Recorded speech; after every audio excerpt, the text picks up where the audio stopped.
Good afternoon, everybody. Good afternoon, GMC members and guests. There's still a few people who are grabbing lunch, but we're going to get our program started. And I want to welcome everybody. First of all, usually you would see our chair, Peggy Kelsey, up here at this point, managing the meeting and taking you through everything, and then having you wait at the end to hand out a little special treat. Well, Peggy and her husband were in Europe last week, and they had a great trip. But in addition to the wonderful memories that they brought home, she informed us yesterday that they also brought home mild cases of COVID. And so, since we are where we are, we made a call to the bullpen, and here I am to introduce you. So, we want to, first of all, thank Cecilia Gore, Rick Schlesinger, and the Brewers for hosting us here today. I think I've talked to people who are here and who have been, as we've been kind of the wandering minstrels of the GMC over the course of 2024. And I think to a person, while there are challenges sometimes with scheduling and things, this has worked out beautifully for us as a staff and as an organization. And the reason why it's worked out so well is because of the generosity of the community and those of you who are willing to host us and to be gracious hosts for your fellow community members. So once again, we truly appreciate that. It's a... Well, it's, I think, 25 years old at this point. This is certainly still a spectacular venue. It's exciting to be here during the heart of another exciting Brewers season. Rick, I think the magic number is 13 at this point. 12? What is it? 10? Boy, I looked on Friday and I missed the last three. So the magic number is 10. And so there'll be baseball played here hopefully well into October. I want to share just a little bit about the magic of this place and what it means to Wisconsin and Milwaukee families. And I will do that with regard to my own family. Saying, first of all, I am the biggest baseball fan in my family. I think anyone who knows my family could attest that. But my wife spent every day this weekend, Friday, Saturday, Sunday, here at the ballpark. She did that because she works at the Northwestern Mutual Foundation. Northwestern Mutual has a great partnership with the Brewers, with the Children's Hospital, and this weekend, for each of those games, they brought out families who have been affected by childhood cancer. They connected them with researchers. They connected them with the staff at Children's. And so this became a place of joy for all of those families and a place to escape and to enjoy this experience of Major League Baseball. And on Saturday, my son, my wife was at the game, my son went to the game as well with a buddy of his, and they were sitting in seats somewhere up behind home plate, and I was watching the game on television. I was at home, when I do most of my Saturday nights at home on the couch while the rest of the family goes out. But I was sitting watching the bottom of the first inning, and William Contreras hit the foul ball, and as the foul ball went back, you heard kind of a cheer go up in the stands. And then Ryan Anderson, DA, said, "Oh, and a fan just made a great catch back there." And they panned the crowd, and it's my son holding up the ball, shaking his hand because apparently he had been good. But I say that not to just, brag about my son, although I'll do that about my kids anytime. But that's my family's experience this weekend at American Family Field. Imagine the thousands of other families who got to share that experience just this past weekend, and the millions of us who have enjoyed that over the course of the history of this ballpark here. So that just, I think, exhibits to me what a special, unique place that we have in the community, and it's wonderful for you to be able to share that with us. I want to welcome a handful of new GMC members to today's meeting and into their GMC membership. Lyle Landowski, President and CEO of Colliers International, Anthony Cruz, the new President of MATC, Anne-Marie Scobie-Polachek, the President and CEO of the United Performing Arts Fund, Matt King, the CEO of Hunger Task Force, and a special guest who will talk to us in just a minute, Gil Perry, who's the new President and CEO of Children's Wisconsin. Most of these people are new leaders in their positions, and I think a lot of us are experiencing that there is a generational change that's happening, and just a change in leadership in institutions in and around Milwaukee. That's a healthy thing. It's something that I think we want to all embrace, but I think it's also part of the responsibility of the membership here in the community to make sure that we warmly embrace these new leaders, give them the support that they need to continue Milwaukee's bright and vibrant future. It's a great group of new leaders. We're happy to have all of you join us. Our thanks to the Member Engagement Committee, co-chaired by Greg Marcus and Angela Damiani, which has met since the spring, exploring how to best engage current and new members in all aspects of the GMC, from these meetings to providing timely updates of our progress, but most importantly, maybe ensuring that all of you get to know each other and get the most out of your relationships with each other. Our new members are seated together today with a host to make them feel as comfortable and welcome as possible. We handpicked a few of you to act as hosts today, but are expecting there are many more of you who would like to volunteer for this role in the future. It's a good role for anyone who feels comfortable introducing a new member to a network of others at each meeting or gathering and sharing their perspective of how to best be engaged in the GMC and in our community. If you're interested, contact me or Heather. Today we also have a special introduction to the community by a friend and cherished colleague. As all of you know, Peggy Troy retired this year after 15 years at Children's Hospital of Wisconsin. Her legacy includes huge changes to the physical campus in Wauwatosa through the investment of more than $500 million, but even more, a relentless commitment, I say a relentless commitment to doing best for our kids. We will feel her loss, and there are big shoes that she leaves to fill. But we're excited that her successor is joining us today, and Peggy is here to make that introduction to you. Peggy will introduce Gil Perry, the new president and CEO of Children's, and he will make a few comments. Welcome, Peggy, and welcome to Gil.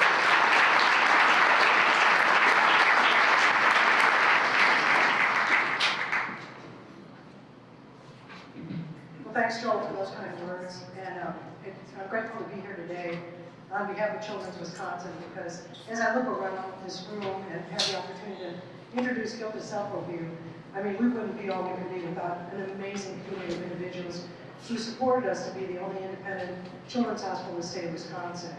Our vision is we want the kids of Wisconsin to be the healthiest in the nation, and when we talk about health, we're talking about all aspects of health, and we've been able to forge ahead, move forward, and do the right thing on behalf of kids and families. So again, I want to express my extreme gratefulness to all of you who've really been there with us through thick and thin, allowing us to do what we can do on behalf of kids. So it's my great pleasure to be able to introduce Gil Perry. Gil is the successor to me. He's literally about the third CEO that's been at Children's, so we've had a long tenure of CEOs. But we're really grateful Gil was able to join our organization. He has a very esteemed history in other children's hospitals, nationwide, Denver Children's, most recently came from Connecticut to Indiana, Riley Children's Hospital, and now is at Children's Wisconsin. He's been here about a month with his wife and 2 children, and we're grateful that he was able to join the team. I can tell you his passion, his energy, his support for doing the right thing for kids and their families is unwavering, and I'm really glad that he is now taking the helm and going to charge forward with this very, very important vision and mission we have at Children's to make sure we can keep kids healthy and well. So with that, I'm going to turn it over to Gil.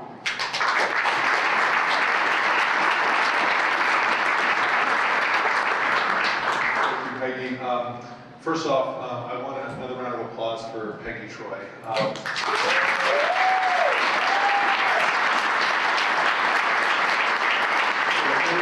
You know Peggy from her work here in Wisconsin, but those of us who've been on the national landscape for children's healthcare have admired Peggy for not only what she does in Wisconsin, but across the country. And so I know I have big shoes to fill. I have size 14s, but those are different kinds of shoes. But Peggy Troy has always been somebody that we admire and look up to, and I'm honored to be able to be your successor and continue your great legacy here in Milwaukee. We just moved here 4 weeks ago, and I can tell you we've heard a lot about Milwaukee and how warm and welcoming it is, and it's been that way for our family. I am honored to be a part of this community.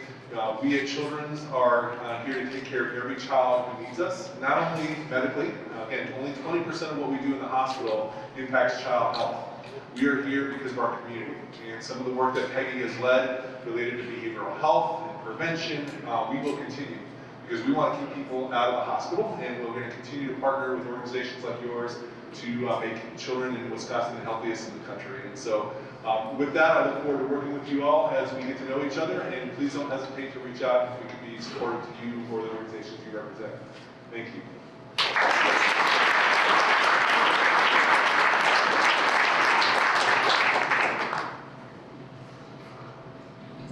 Yes, when you leave, Gil, there will be quite literally. Thank you both, and welcome to Milwaukee. I also have the pleasure of introducing just a couple of additional special guests today. A few months ago, the mayor and the GMC convened leaders to discuss Milwaukee street safety with an organization called City Thread. City Thread accelerates mobility projects to help people move about their communities safely, efficiently, and equitably. In partnership with Mayor Johnson and the city, City Thread has identified Milwaukee as a potential market for safe street planning that's aligned with Mayor Johnson's Vision Zero plan and other street safety initiatives. So joining us today are Zoe Kirkus and Sarah Stoddard from City Thread, right here and right back there. I think Zoe, you want to get a conversation? Regarding public safety, we expect that the next of our joint reports with the Wisconsin Policy Forum related to policing and public safety in our city will be completed in the next several weeks. Our group will meet at the end of this month with member Dan Bader and community leader Ernell Lucas, continuing to press for innovative approaches that enhance our community's well-being. The mayor who joins us today will introduce the city budget in just a matter of days, and our GMC members continue to work with his administration to find ways to save money and enhance service delivery in this era. Our fiscal strength committee has identified 3 immediate areas where GMC members can help assist within 3 newly formed task forces, one around advocacy, one around intergovernmental relations, and one around vehicle-centric policies. You'll hear more about this in upcoming newsletters and at membership meetings, and we invite your active involvement in this. Our education group will meet later this month to discuss both early childhood and K-12 initiatives. Committee member Vince Lyles recently met with Michigan Governor Gretchen Whitmer's Deputy Director for Early Childhood Education to learn more about their Tri-Share program in Michigan. It's a bipartisan approach that increases access to high quality and affordable child care for working families. The discussion on what it would look like to launch this policy surrounded around what you could do that and how you could do that in a purple state. With kids heading back to school, our K-12 system certainly should be top of mind. We've invited our interim MPS superintendent to be our guest at the GMC in one of our next 2 meetings. We look forward both to that discussion and the ways that all of you can engage in the efforts to productively change what we all agree is the unacceptable status quo for education in our community. Higher ed is also on our minds. GMC members have been asked to consider supporting the efforts of the universities of Wisconsin to prioritize investment in higher ed at the state level in the next state budget. We're going to send out some more details this week, offer you opportunities to get more directly involved in those conversations in the weeks to come. We gather today to discuss some of the most significant infrastructure investments in Milwaukee in our generation. The origin story of the GMC in the late 1940s centered on capital projects that were identified as ones that would elevate Milwaukee on the national scene to truly put us on the map. These are things like an enhanced zoo, a downtown arena, performing arts center, a regional medical center, and yes, a ballpark. Our Milwaukee treasurer and resident GMC historian, Carl Miller, penned a great piece in a recent newsletter highlighting the GMC's efforts to secure funding and a location for a stadium built before any team ever considered a move to Milwaukee. Consider that Milwaukee County Stadium, built on the former quarry site that was here, was the first publicly funded baseball stadium ever built, the first to be constructed with lights. Others added lights after their construction, and you could be sure there were lots of challenges to overcome. As we can all attest, transforming Milwaukee into that major league city has had long-term benefits for all of us. We're experiencing a similar phenomenon today. Our investment in infrastructure like the Barrett Center, the Fiserv Forum, cultural assets, and this ballpark is creating opportunity. And it's now our obligation to capitalize off this moment and elevate our success, and to ensure that the entire community shares in that success. Here to share insight into this success are leaders of 3 organizations that drive progress in this community.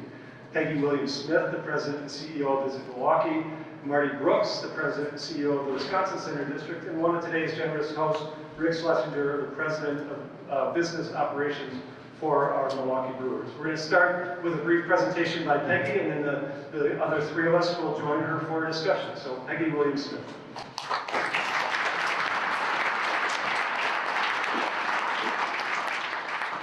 Thank you, Joel, so much. I'm thrilled to be here today alongside Rick and Marty, 2 people whom I respect tremendously, whose organizations each generate a significant amount of tourism for Milwaukee. So thanks for having me here. Now, I know that you probably won't want to hear another word from me until I address the benefit that the Republican National Convention brought to our community, and I am happy to start by bragging with that. So just to start, first and foremost, it's imperative that we all understand that we won't have a full economic impact study completed until probably the end of this year. It typically takes anywhere from 45 to 120 days to put together all of the information that goes into providing an absolute in-depth report of everything that happened during the RNC, leading up to the RNC, the week of the RNC, and the long-term impact that the community will see. But I can tell you from the beginning of what we have seen so far, we will most definitely hit our $200 million in economic impact. And the numerous long-term benefits, even more than the money, outweigh that. We're happy to be working on this recap report with the Milwaukee 2024 Host Committee, and together we have commissioned Oxford Economics to pull together the final data and analysis. So what can I share today? Well, a few early results indicate that the convention was a success. The convention's planners have told us this is the best convention they've ever hosted, and their attendees said that the Milwaukee convention was the best that they've ever attended.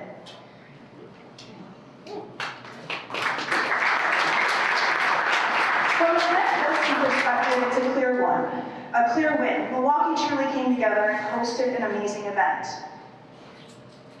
This is what some of the people were saying. I know that there was an ABC correspondent that there was no better place in the country to host a convention than in Milwaukee. I don't know about you. I would go home, I would wake up in the morning, I would see Milwaukee on every single morning news show. Everything was happening here. We were the center of the political universe, and not just the political universe. I met with tourism officials from Finnegal, Dublin, a few weeks ago, and what they had told me specifically was that they have been here numerous times. This time when they were telling their family and friends that they were coming to Milwaukee, they didn't have to explain that Milwaukee was a suburb of Chicago. They knew what it was because we had been all over the TV that entire month.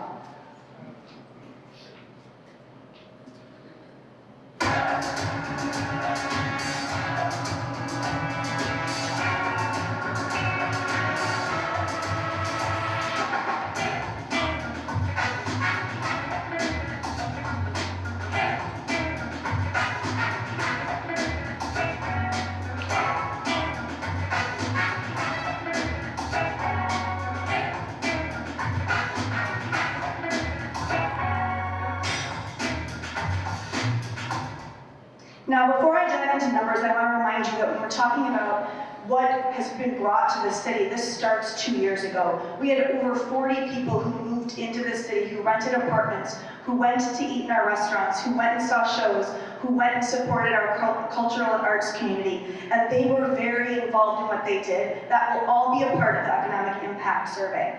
They also hosted 2 of their summer meetings, both in 2023 and 2024 here in Milwaukee, and we hosted the first GOP debate in 2023. And the total impact also includes the add-ons that weren't even on our radar when we bid, and that includes those summer meetings as well as the debate. In addition to this, the total economic impact will also include a $75 million federal security grant, which, yes, paid for a lot of police and first responder salaries, but was also used to purchase equipment and that Milwaukee first responders will get to keep right here, and they'll also pay for those officers' meals and housing during the week, which also created economic impact.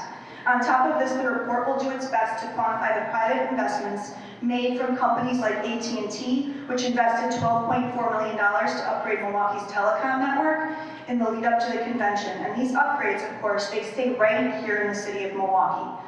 All of this immediate spending was wonderful, and despite what you saw in local media the week of the convention, the spending helped dozens of Milwaukee businesses in the last 2 years and in the week of the convention, and we're confident that the numbers will bear that out. You can ask business owners like the New Fashion, Mater's, Wisconsin State Fair Park, Marquette University, Wisconsin Lutheran Dorms, which help house first responders, Dynamic Events by David Caruso, Burton and Mayer, which is a printing company in Menominee Falls, Buckhead Bar Saloon, Lucky Clover Irish Pub, and so many more. First up, I want to talk about, did I have it on there? The earned media. So that, as you can see, the convention delivered massive results that put Milwaukee in front of audiences we otherwise might not have been exposed to.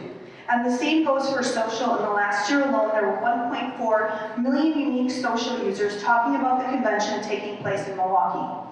And then there were the hotels. The week of the convention, hotel revenue was up over 230% compared to the same week in July. 230%. Occupancy for the week surpassed 2019 levels, with the core convention days nearly reaching 100% occupancy.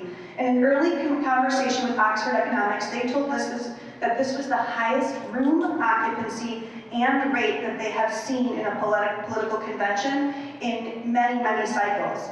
And our hotels crushed it on the daily rate, in many cases surpassing what hotels were charging DNC guests in Chicago. So as you can see here, the 5-night minimum was Sunday through Thursday. What you'll see is Friday, we did have that airline meltdown. So you saw that people either were driving out and weren't staying, and people weren't coming in because NM started arriving that weekend, and Saturday was NM.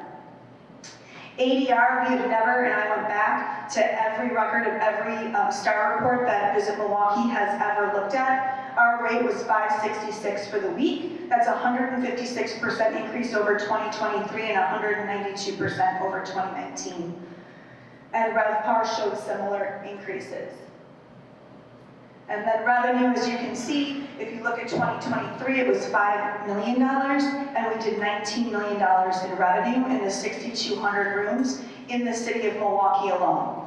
Then we look at the county, and we saw similar increases across the county. ADR includes that Thursday and Friday that were, or sorry, Friday and Saturday that weren't part of the block. And you can see here revenue was up. We did $10 million in 2023. Unfortunately, I can't compare it to 2019 numbers because we weren't measuring the county, we were only measuring the city prior to my arrival, so I can't do that comparison. But just the year over year, $20 million increase for the RNC in that week alone. But again, it's not just the economic impact that occurred from this. We have people talking about us. We have people talking about everything there is with Milwaukee, and it wouldn't, and you know, when I started, Marty was part of the committee that hired me, and one of the things they said is, what are you going to bring to our city that helps to showcase the expansion? He was thinking ahead because it hadn't even been approved yet at that point. But this is one of the things that we said, what better way to put us on a national stage than to host a national convention so that they can see the fruition of what we've been working so hard for. Lead volume. So the Barrett Center and RNC, and we think these two coincide together, our lead volume has more than doubled. And during, as you can see here, I think you can see right there, 235 events for 2024. Lead volume by window, we're starting to see a recovery there as well. We're booking out to 2034. But I think this is the really important one. When you look at this report over the years, our sweet spot was up to 750 rooms. And as you can see right here, we are now seeing the most leads coming in between 1,250 and 2,499 rooms on peak. That means how many rooms a group takes on the peak night of their convention. And that is going to help us to fill more hotel rooms. And our website performance, this is the month of July, you can see the increase in sessions, users, and page views. We did see a little bit higher of a bounce rate. And then our meetings and convention section from the week of the convention up by 101%, users up by 190%, page views 60%. So this is what we were hoping to accomplish, was to get people talking about Milwaukee, and we absolutely did. So this week, 2 weeks ago, we also were able to host another one of those big events that we wanted to bring in when we were going to unveil the expansion of the convention center, and that was Connect Marketplace. We brought in over 1,000 meeting planners. It was a real live site tour, which allowed us to unveil our new booth, the expansion, with all of these people here. We received 24 in-hand leads as a convention center, and this doesn't include what our individual hotels were able to collect while they were connecting with these meeting planners. And even just during that time frame, we saw a 31% increase in downtown occupancy with a 37% increase in rate in RevPAR by bringing this here. The last time we hosted Connect was in 2013. That was a much smaller convention. It was only one track. This time we brought in people who plan citywide conventions, sporting events, as well as the association market, and one hotel pieces of business with some corporate. And to showcase our new Baird Ballroom, we hosted Lil Jon as the closing act on Thursday night, which our local DJ legend, DJ Shauna, also performed.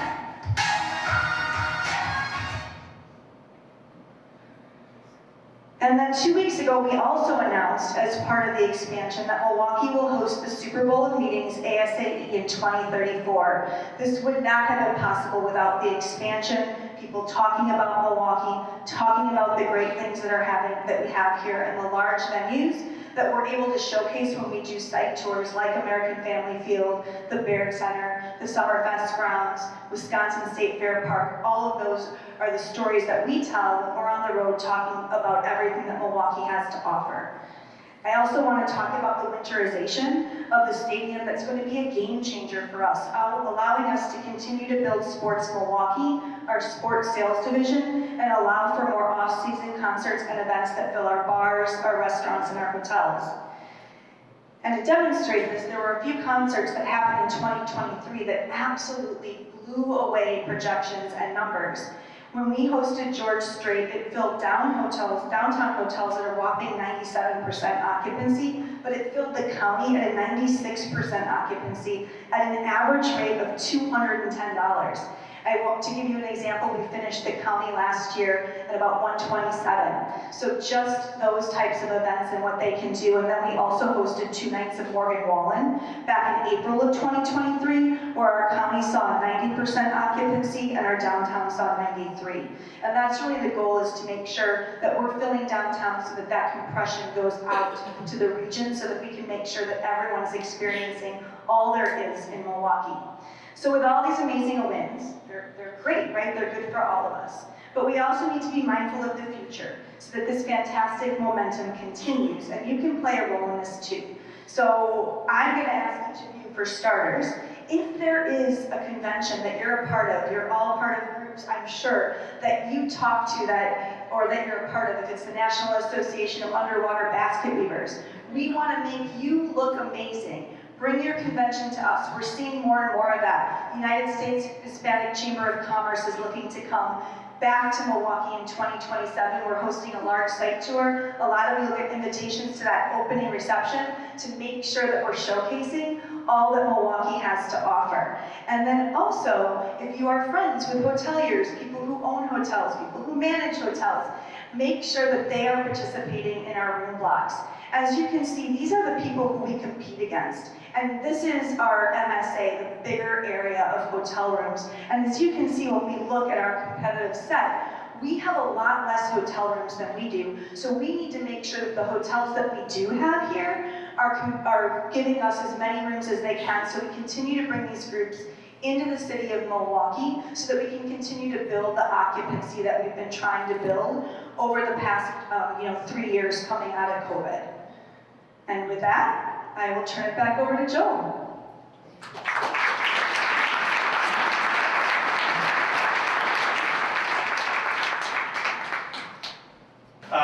I have with me a couple distinguished guests today, and I think all of them are known to the community, but I just, and Peggy just had an opportunity to talk a lot about the RNC, but Rick, you're our host here today. Talk just a little bit about your background, your connection to the Brewers, and ultimately where we're going. Last fall, we know lots of things happened with the state legislature, and there was a lot of success in moving forward and allowing the Brewers to stay here for at least the next 25, 26 years. Just give a little background about that project you're engaged with. Sure. First of all, welcome. Your kit cost us $11 because every baseball is $11, and He needed an X-ray after. all right, I got some orders here. I'm trying to watch. Just kidding. Good to have everybody here. I'm Rich Schlesinger. I've been with the Brewers since 2003, overseeing business operations. I'm a native of Wisconsin. Went to Nicolay High School, went to the University of Wisconsin-Madison, then was in LA for 16 years. Couldn't stand the traffic. Seeing back here because the weather's so much better.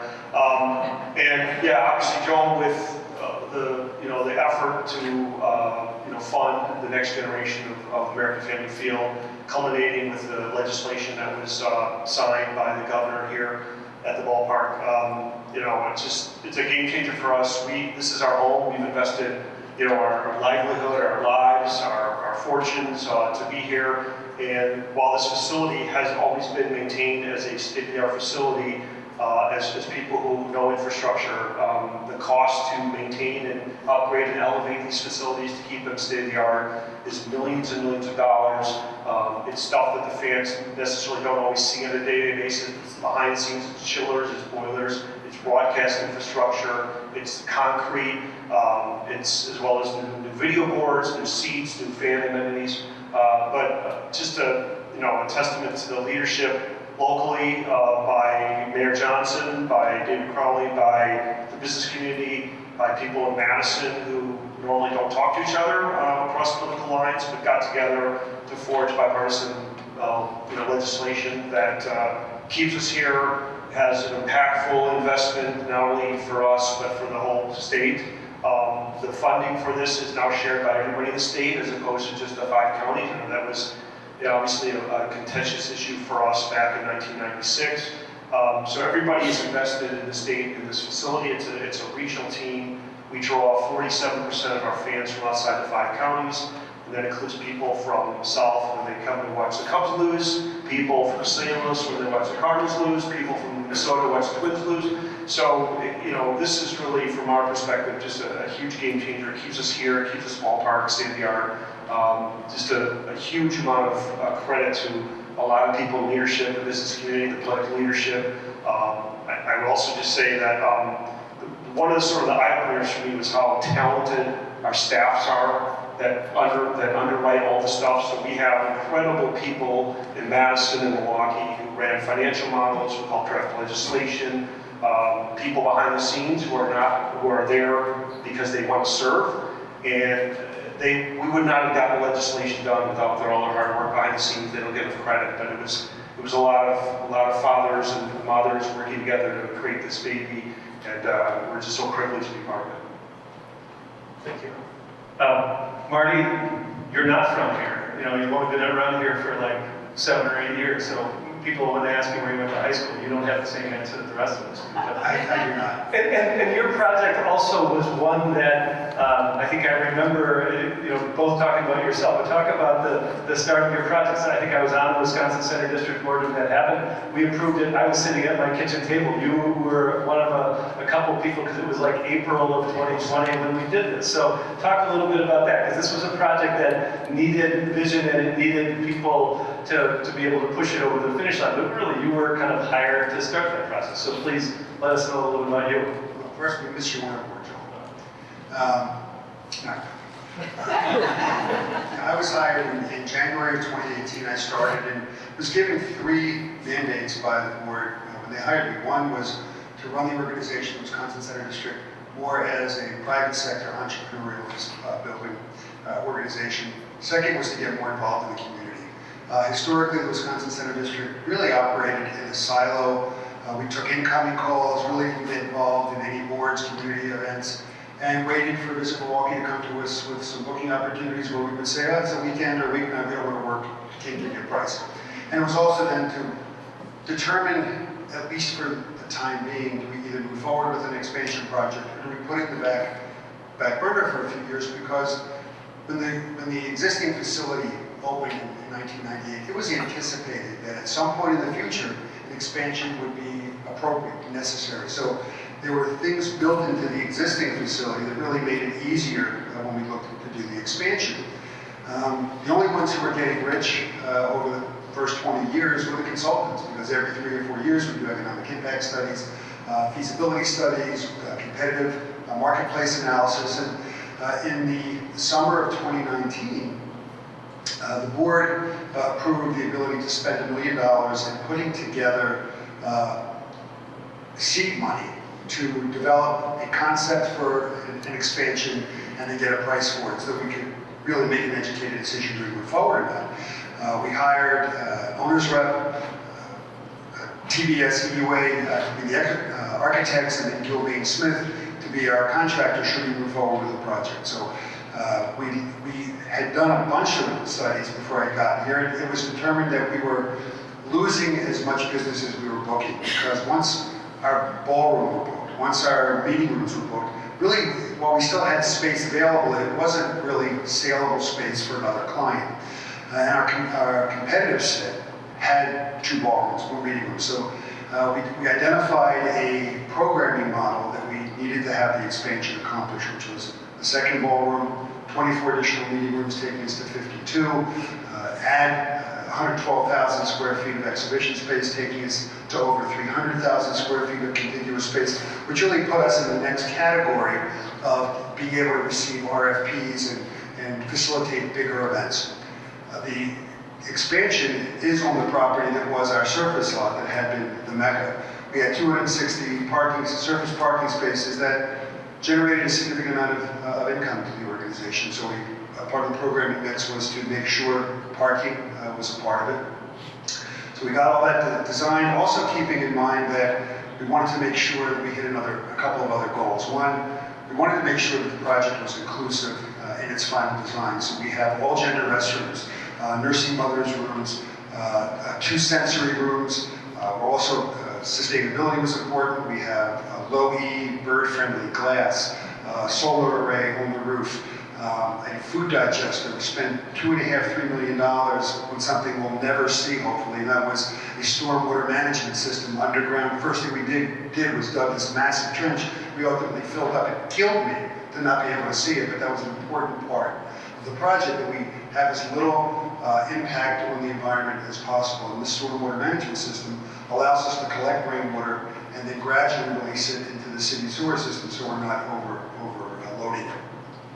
We also had the commitment to do minority participation, 25% minority business, 5% women, 1% disabled veteran.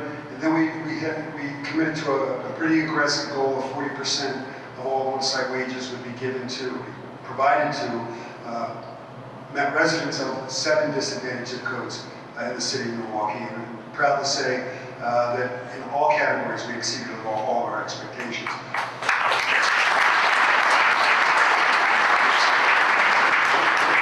One of the things that we had talked about before is what were our biggest problems? Well, a big problem was the city, county, state all really liked the project.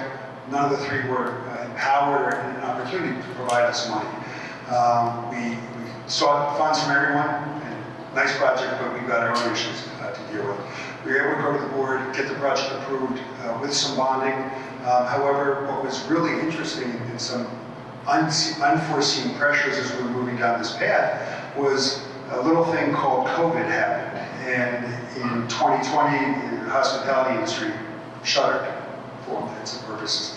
In order to get the funding that we needed, we had to secure that funding by the end of 2020. Otherwise, we would have had to include 2020's financial results in our information we're giving to Morgan Stanley in the bond market. So it was critical that we get this done so we could do 17, 18, and 19, which at the time 19 was the most successful year for leisure hospitality in the city's history. So we also had not only the concern about getting something designed that met the entire criteria, but also getting the money done. Because if we hadn't gotten the funding in 20, this project would never have been able to happen. Thank you, Marty. So I'm going to come back to Rick for a second, then both of you guys for the next one. But Rick, the question, all these projects are great examples of public-private partnership, like investment from the private sector leveraged with funds from the public sector, and that's not easy, right? I mean, everybody who's been involved in that in this room would say that's not easy.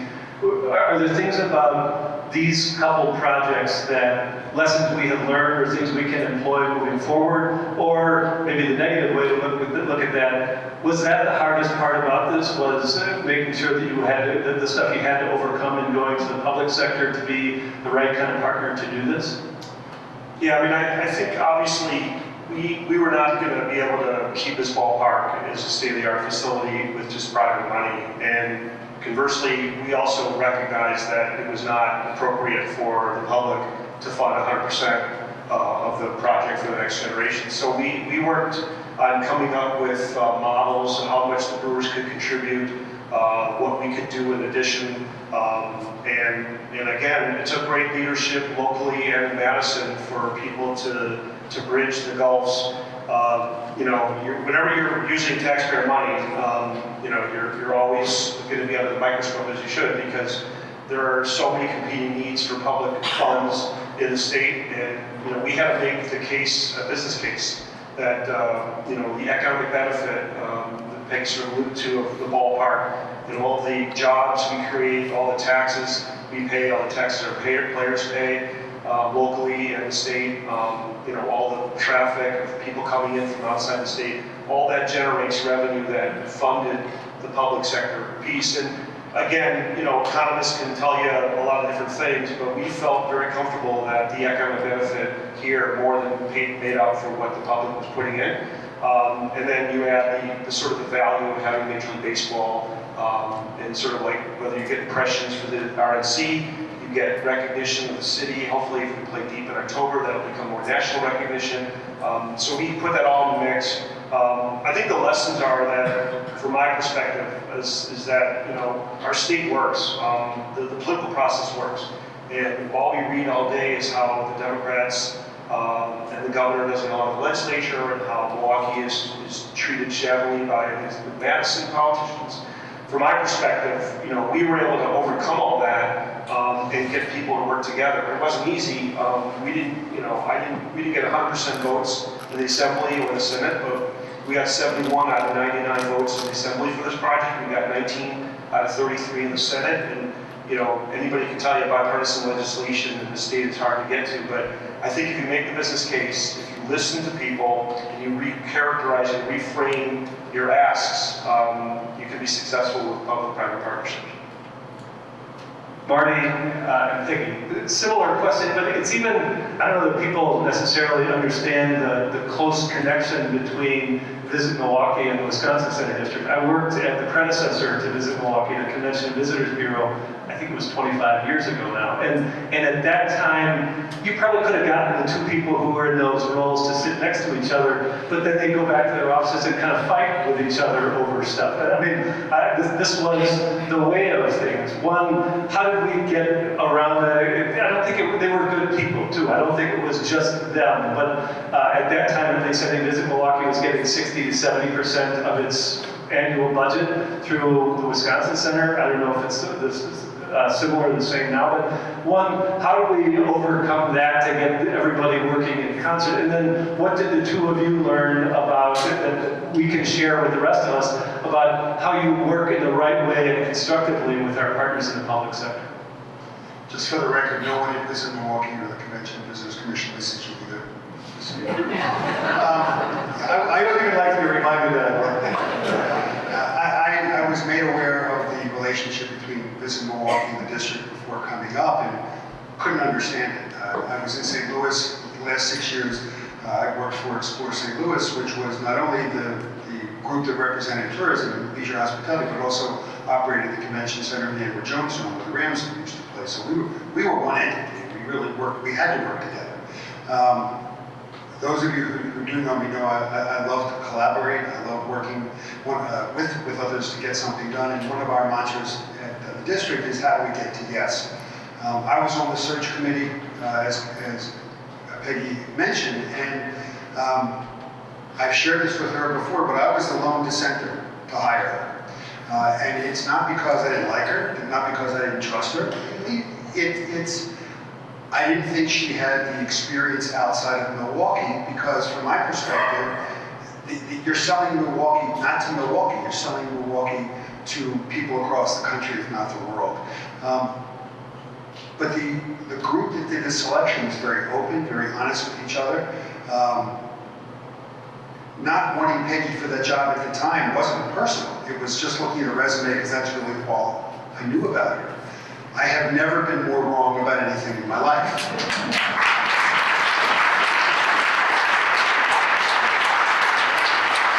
One of the challenges that I saw that Visit Milwaukee had before Peggy got there was not only did the organization not get along with the WCB, it had no relationship, did not have a positive relationship with anyone, the city, county, state, and in the private sector. And there was everyone was alienated from each other. Nobody played nice in the sandbox.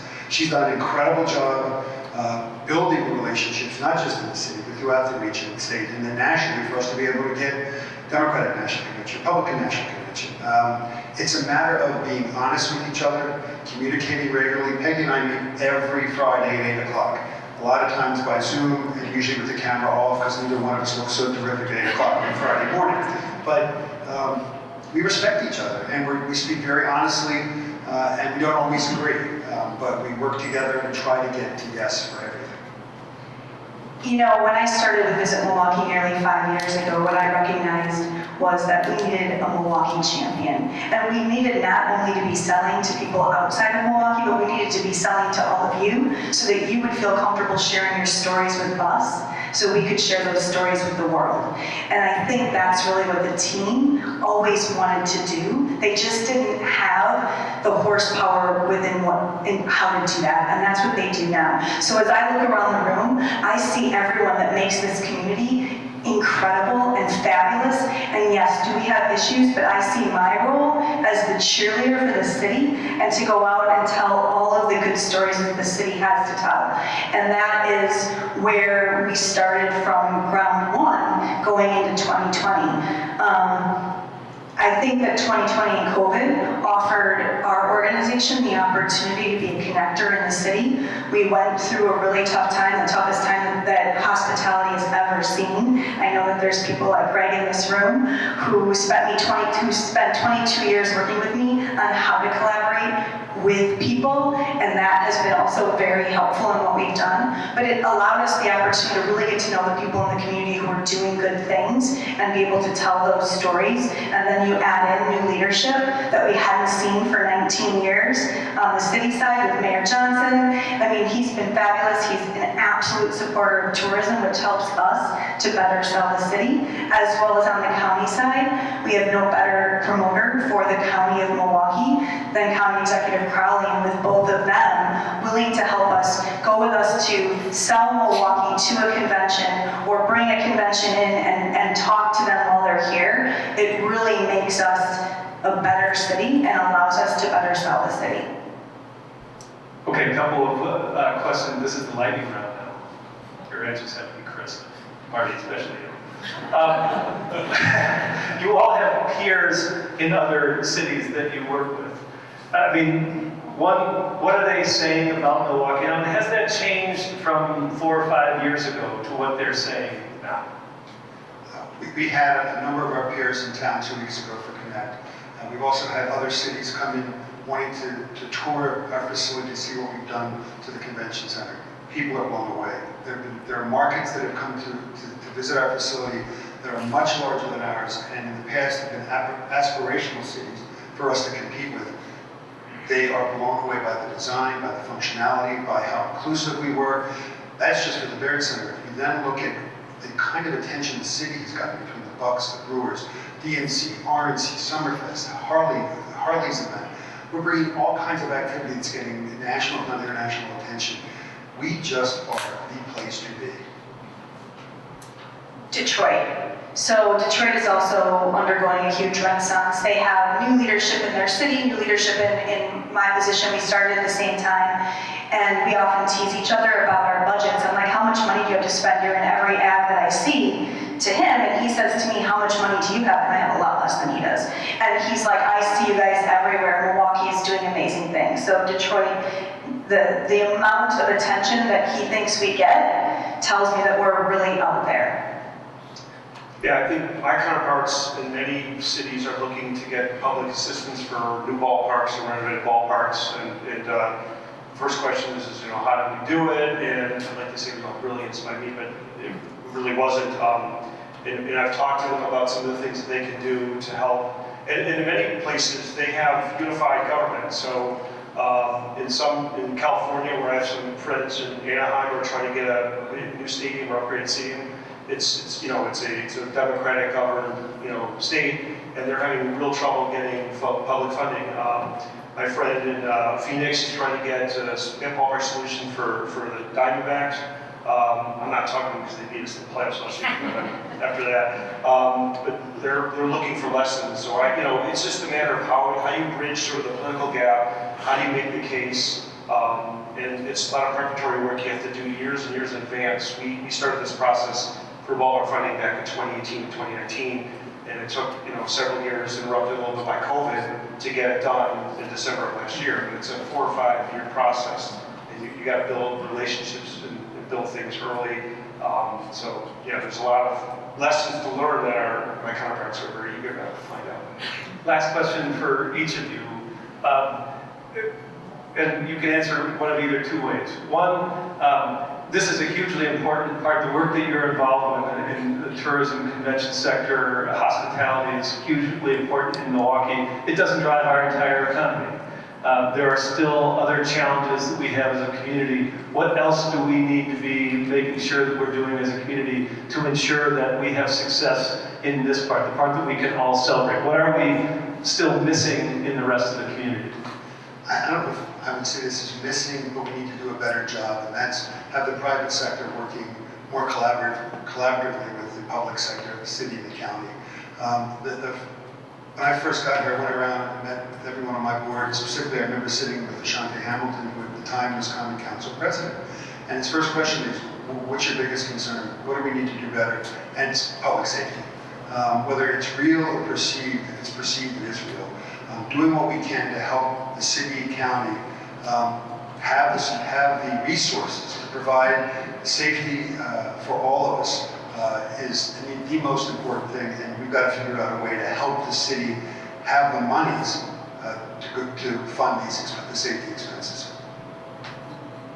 Everything that GMC has put as what we're moving forward in doing is important. Everything leads to the other, and I think that for the first time I am seeing that collaboration that I have not seen in so many years. I mean, I was born and raised here. I have been working downtown for nearly 30 years, and I do see that collaboration now, and I think that we just need to continue that momentum so that we can begin to solve problems. There are so many people who are doing so many good things, and as long as we're all talking to each other and telling each other what we're doing and not reinventing the wheel every time we face a problem, I think we'll start to solve some of those problems.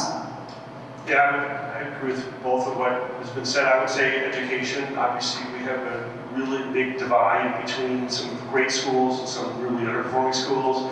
There's a whole segment of Milwaukee that just frankly isn't going to be able to compete for jobs and succeed because they're facing huge educational challenges. So that's obviously a huge problem. It's been tried before, but maybe some creative leadership. And the other thing that I saw is I saw a lot more success by the mayor and the county executive in Madison convincing the legislature that Milwaukee is worthy. Milwaukee is the economic driver of the state. It's clearly the most important economic driver, tax provider for the state, and maybe a recognition that we have to recognize Milwaukee. As Milwaukee succeeds, Wisconsin succeeds. So there was some great work done to help some of the pension accounting, some of the funding that Milwaukee needed, the sales tax relief, the ability to, to start affording things, all that helped the legislation in the ballpark, but also I think it helped Milwaukee a lot. We just have to have more of that, and I think the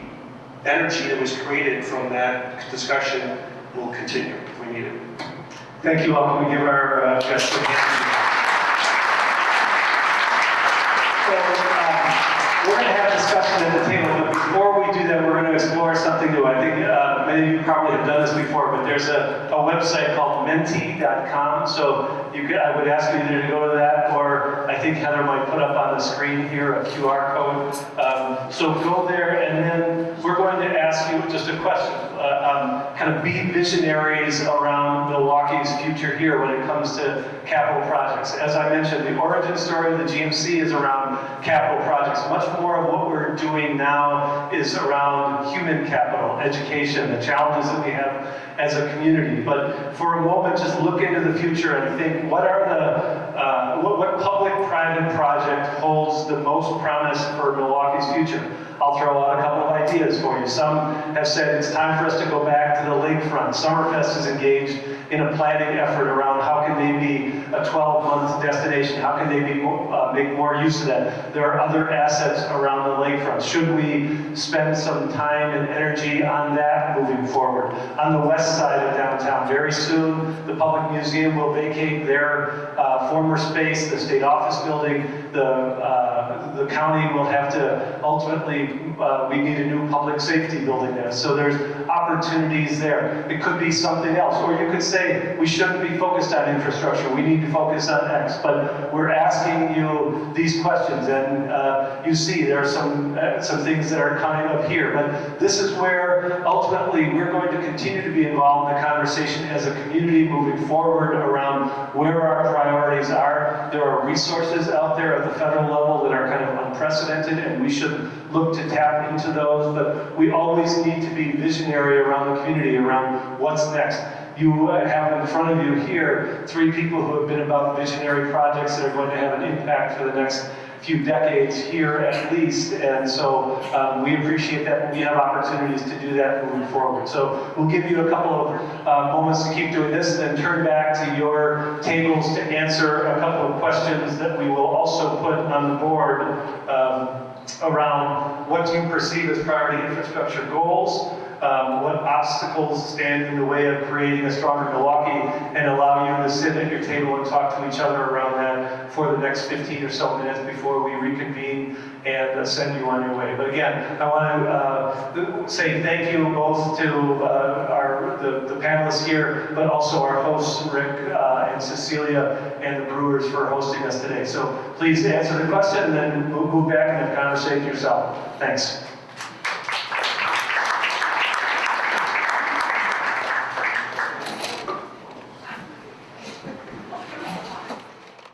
Last fall was the creative task force that includes the Brewers, people from the state district, and third parties to evaluate, the opportunities and challenges of developing around the parking lots here. Obviously, we have 12,800 parking spaces, and as much as we'd like to have every game be sold out, that the reality is not all the parking lots are used, and certainly on non-game days, there's a lot of real estate here.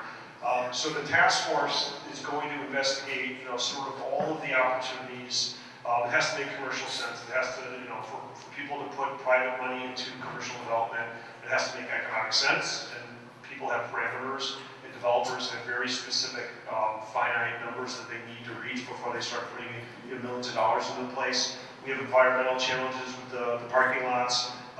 There are a lot of zoning issues. There are issues with utility lines below the asphalt.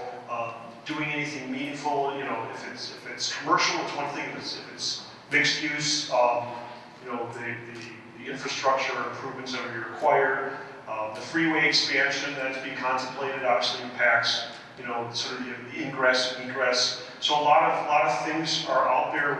We have retained a number of consultants, including folks who have developed Titletown and Green Bay with such success, to sort of evaluate all this stuff. I think the real estate task force is going to be really interesting and impactful to see what we do.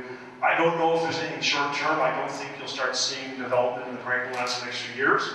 The reality is there's a lot of work to get done, and the economy for commercial development, as a lot of people should know, is somewhat concerning.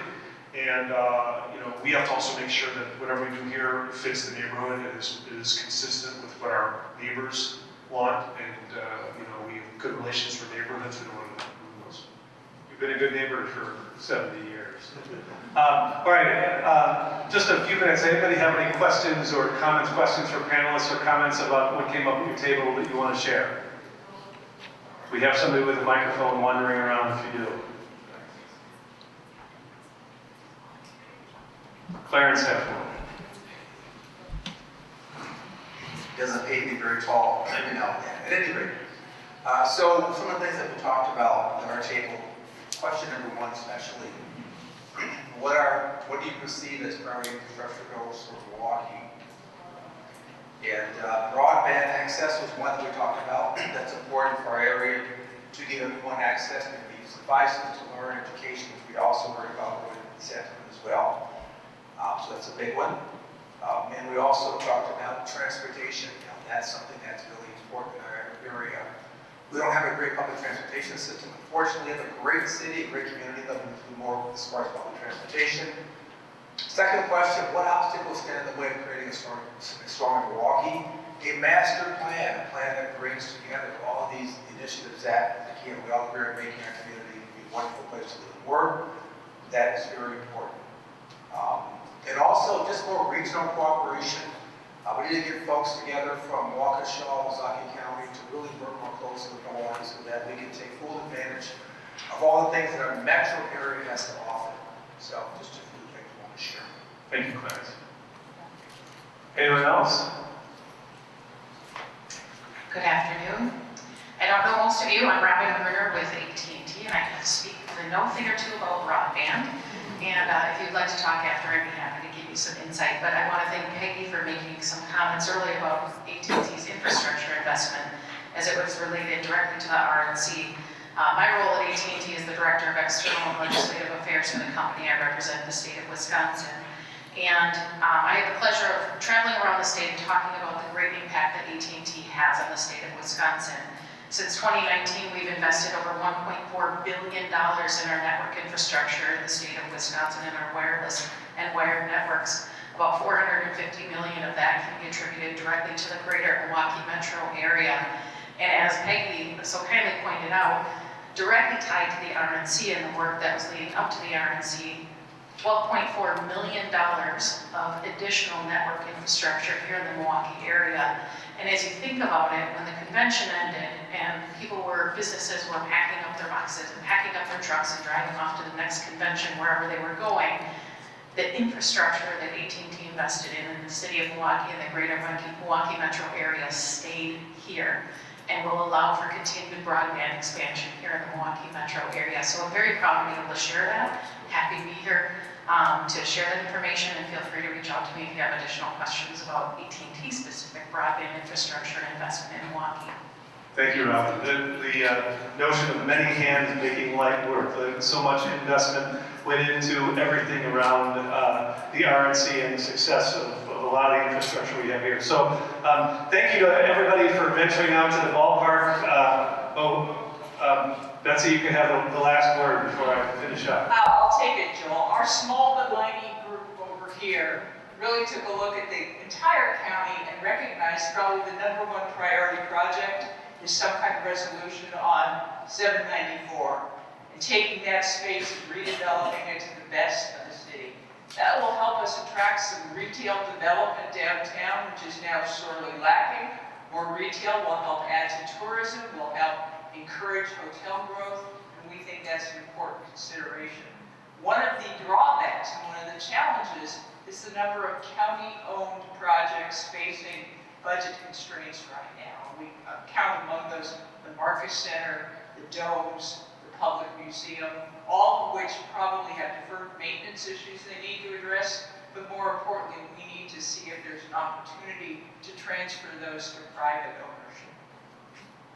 Thank you, Betsy. And you have examples around you of companies and individuals who have invested deeply in the renaissance downtown, so appreciate everybody there. All right, so with that, we're going to conclude today. If anybody is sticking around for the tour, please come up to the front, and you can do that. Next month, we'll be at another new venue, Thrive on King. Hold on, the last thing I'm going to do is give something away. Peggy always does this. In the spirit of baseball, we're gifting one Brewer with a custom Milwaukee Brewers jersey. You can keep it for yourself or give it to someone else. The winner will share customizations like name and size with Heather, so she can arrange to order it from the Brewers. And today's winner is Tracy Johnson. Thank you, everyone. The meeting is adjourned.